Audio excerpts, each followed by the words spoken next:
Chaim brought up how the foundation of a Jewish state was based on partition, whereas Mr. Suissa brought up that Judea and Samaria, or the West Bank, was always in Jewish hands, and so you should claim that all of what's known as the Israel, all of ancient Israel from 3,000 years ago was all one, and they should claim it all one. I know OTI met with a man by the name of Yehuda HaKohen. He's an extremist right-wing settler in Israel, and he argues for the one-state solution. And he basically said that I have just as much right to want to live on the hills of Judea as the Palestinian has a right to live in Haifa, and that we should all just live together. And so I want to kind of address those human concerns with you guys, and kind of the dichotomy, especially between the two of you, of claims to the land versus viability versus nationalism, kind of those things. And if we could have kind of a conversation starting with land. Yeah. First of all, I want to apologize to everybody. I really felt that I wasn't inspired by the question, because I actually think it's, that we have what we should be talking about is how a two-state solution can work, and not consider whether it's a possibility or not. Because we need. I mean, I don't understand a conversation that's not willing to talk about how people can learn to live with one another. Because the only other option is that people are resolving that we're going to war with one another for the rest of history, and that doesn't seem to be a logical or rational mode of living. So, and it's not a matter of one state or not. It's just it's a reality. When you don't have a solution, so what you do is you perpetuate the tensions, and the tensions fester, and then they got worse, and then there are explosions, suppression, and then you have a period of peace controlled by the stronger party until the next explosion, until finally something happens that's devastating. And people, it's what we've seen. It's been the pattern. No one imagined that in the late 1980s the Palestinians are going to rebel. They rebelled. David Grossman wrote a book about the fact that it's about to happen. In 2000, I kept on asking myself, how long will the Israelis imagine that they can continue to control the Palestinians without another explosion? And the next year there was an explosion. You can't suppress people's desire for freedom. It's a reality. We should know that already. Who imagines that you can do that? And tell them, well, it's okay, you'll live like this, you have a vote. That people want to have independence. And there's enough, and we're not dealing with a small minority. 20% of Israel is Palestinian. You have 1 million, whatever, how many, 2 million people live on the West Bank and in Gaza. We're dealing with fire, with something that can't be controlled. Human passion, the need for self-expression, the same desire that Jews felt to build a Jewish state. How can you deny that to other human beings? It seems to be that denying that to other human beings undermines your right to have your own state. And a Jew doesn't want to do that. So the best way to support Zionism is to support the Palestinian desire for their own state. So that's number one. Number two, the West Bank is my patrimony. My forefathers walked the hills of the West Bank. Abraham bought a cave, so we tell ourselves, in Hebron. So I want to deny that? Of course it's my patrimony. Of course it's my history is linked to it. However, the political circumstances of Israel being there is an occupation. It smells like an occupation. It looks like an occupation. It feels like an occupation. 99% of the legal theorists in the world say it's an occupation. What are you denying here? People denying reality? You sound foolish. You have to talk a language that everybody understands. The world doesn't understand a Jew who says it's not an occupation. It sounds like the Jews should get what they deserve, and they shouldn't get what and the Palestinians shouldn't get what they deserve. I think in some it doesn't look good. It's not fair, but it's just plain wrong. So I think that you can talk. I mean, the world is complicated. It can be my home, and at the same time, right, my home, my historical home, and at the same time, what I'm doing there by moving civilians to live in those places is an occupation. If there would be only Israeli soldiers there, I would have a different attitude. I would say there's no peace agreement, and we need, until there's a peace agreement, we're not leaving, and we'll negotiate it. And that's what occupying armies do historically. They don't move civilians to live in a territory unless they have desires on that territory. And as far as I can read today, the Israeli government doesn't plan on leaving. It gives every indication that it wants to stay. There's no move, there's no desire, there's no conversation any longer about what it would mean to leave. So it means we want to sustain the occupation. To me, it's unsustainable. I mean, power, as long as you have power, you can keep it going. But that only means that you have to suppress the local population even further. So, it's unfortunately that's what we're being asked to live with. The only way that I would, let me make a few short points, and I'll stop. The only way that I feel we can legitimately move forward is to not only say that we're in favor of a two-state solution, but to say openly, that we're against the occupation. It's a dirty word. People don't say that. Two Israeli prime ministers talk about it. So it's just a reality. I think that, at least from the Jewish point of view, I want to say that's important in terms of providing some sense of hope. And hope is, as far as I'm concerned, the name of the game here. On both sides, both communities are hopeless if they think about it. And it seems to me that people are busy not thinking about the conflict. It's much easier to build a business in Ramallah and in Tel Aviv and to think about my financial future than it is to think about a political solution. And every one of us has settled into the economic dream that the solution to the Middle East is that people have more money. It doesn't satisfy the visceral need that people have to have a sense of independence. And it needs to be addressed, and we need to give people, both people, a sense of the capacity that they have to create freedom for both of them. So the last thing I want to say is that, in a way, since the one state, someone talked about a one-state non-solution. Rarely is this mentioned, but there's an immoral side. I mean, people hate to talk about, judgmentally in moral terms. There's an immoral dimension to promoting a one state, because, and I have the same argument. I really have this argument with Palestinians or with those, and I know some Israelis who argue in support of one state. One state basically means that on the part of Palestinians, we're going to hold on until there's no longer any Israel. That's what it's really all about.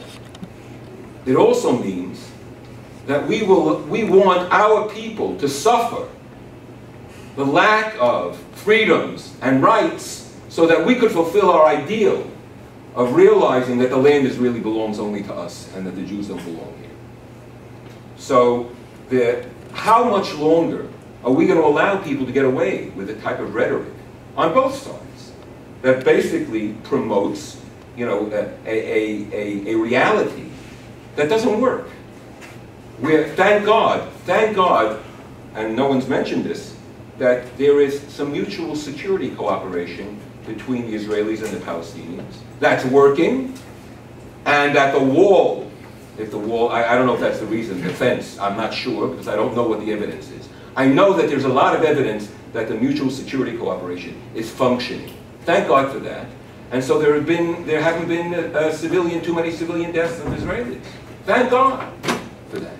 It's not because there aren't people within the Palestinian camp who are not prepared to do that. Maybe it seems to me people have gotten out of that suicide bombing is less popular for some reason. You imagine that people get to that point. But I worry about what emotions lie beneath the surface and how an explosion is waiting to happen around the corner. And we're papering over it because we think that we can sustain the reality. We get lazy and complacent, and it seems fine, and everybody is doing well. But what's the future going to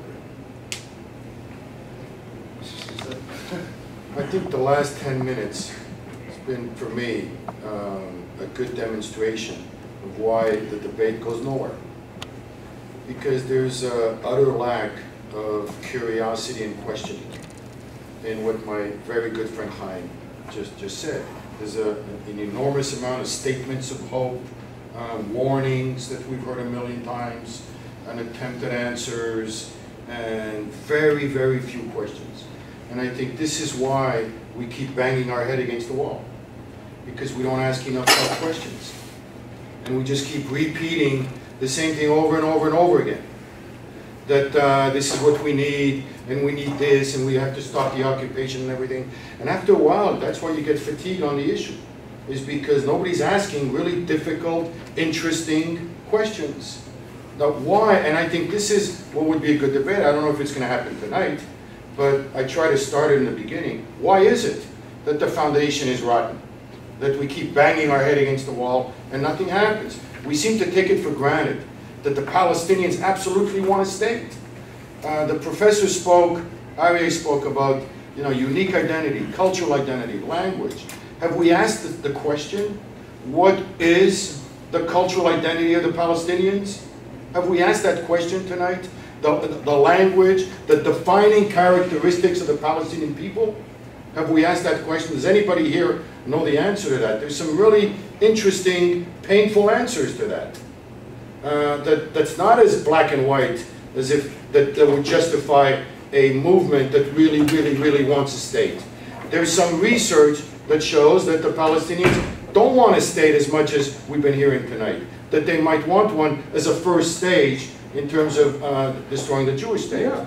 Right. There's some research to that effect. So instead of asking these very painful questions, we keep repeating the same things over and over again. And I want to suggest tonight that that's one of the reasons why we always end up at an impasse, because we can't ask difficult questions. I was in Ramallah. I spoke to Palestinians who told me they don't see it as the occupation. They call it protection. Because they're afraid that after Israel leaves, Hamas is going to take over the West Bank. And why should they not be afraid of that? Did it not happen in Gaza? Did Hamas not throw Palestinians off buildings? Why should that not be a threat? We talk about the Palestinian people as if they're one people. There's an enormous division among the Palestinian people right now. And then we keep saying, well, the occupation is the obstacle to peace. Has anybody here tonight asked? The #1 anti-settlement organization is called B'Tselem, an Israeli organization. They live to monitor the settlements and the occupation. This is what they live for. In their last report, as comprehensive as it gets, and I studied it, all of it, they say that the Jewish settlers in the West Bank are in less than 1% of the West Bank. 0.99%. 42% is infrastructure. Military bases, sewers, water plants, security, and name it. That kind of infrastructure can go at the stroke of a pen if you have a peace agreement. We've seen that. We saw it in Gaza. But the actual settlers themselves, after 45 years of settlement growth, Jews are in less than one. Please check it tonight, because I know it's a shocking number. But get on tonight, B'Tselem, and you will see, I have the chart, 0.99%. So after 45 years of settlements, they're now in 0.99% of the West Bank. And I have to sit here and hear that that's the #1, the key obstacle to peace is the occupation. So Wait, no one said that. No one said that the occupation is a key obstacle to peace. You're exactly right, but we keep talking about the occupation as it's something that has to end. And I'll just end on that one note, right? Has anybody ever asked what the numbers are? We keep saying we have to have, it's a very Jew-centric position. When Jews talk about a two-state solution, they don't care about the Palestinians.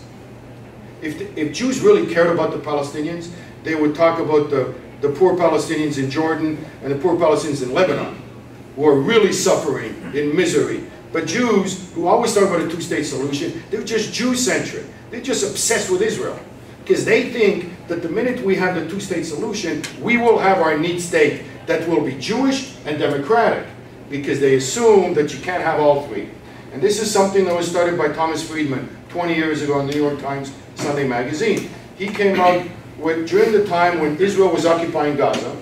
At the time he said, if we annex all the Palestinian territories, there will be a majority of Arabs. And at that point, unless you give them the right to vote, you will not be able to have a Jewish democratic state.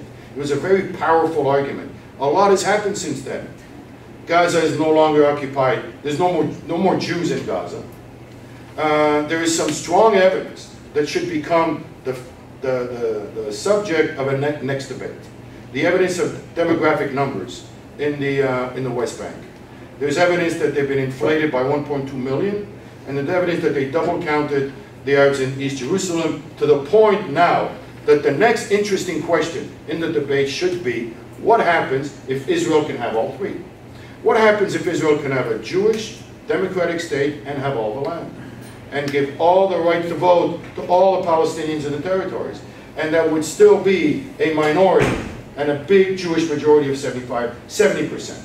I've heard numbers from 30 to 33% Arab population in Israel that would have all three. The land. That's a question that nobody's asked. No one. I haven't heard one thing. Now, I'm not saying I know the answer. That's because, by the way, the scholars who study the issue have denied, have falsified the evidence that's brought to claim. Well, that's why. That's why. The question is this. The question is this. It's just a matter of sort of rhetoric that claims it's not true. I know the evidence of the most important demographer, and by the way, that assumes there are at least two.